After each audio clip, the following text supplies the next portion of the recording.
নমস্কার। আজকে লং ড্রাইভে আছি। লং ড্রাইভে মানে হয়েছে এখন আছি কাঠালিয়া। তো সেখান থেকে সোনামুড়া যাব। সোনামুড়া গিয়ে তারপর হচ্ছে বৈরাগী বাজার। অনেক লম্বা রাস্তা। আজকে প্রায় বাড়িতে যেতে আসতে প্রায় 100 কিলোমিটার উপরে হয়ে যাবে সম্ভবত। ওইখানে অর্ডার আছে, অর্ডার দিতে যাচ্ছি। এখন প্রশ্ন হচ্ছে যে এত দূরে কেন যাচ্ছি।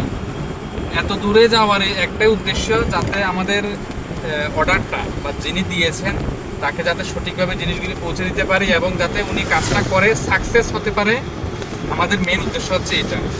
আর আপনারা যারা যারা এখন বর্ষাকাল প্রায় এসে গেছে ধরতে গেলে, তো আপনারা যারা যারা নিজের বাগানে জৈব সার দিতে চান এবং ড্রাই গাছের ট্রিটমেন্ট করাতে চান, আপনারা অবশ্যই নিচে আমি নাম্বারটা দিয়ে দিয়েছি, আপনারা যোগাযোগ করতে পারেন। আমরা পৌঁছে দেওয়ার চেষ্টা করব। অনেক অনেক ধন্যবাদ। আর আজকের পুরো জার্নিতে কি কি করলাম সেটা আমি তুলে ধরবো। ধন্যবাদ, সঙ্গে থাকবেন।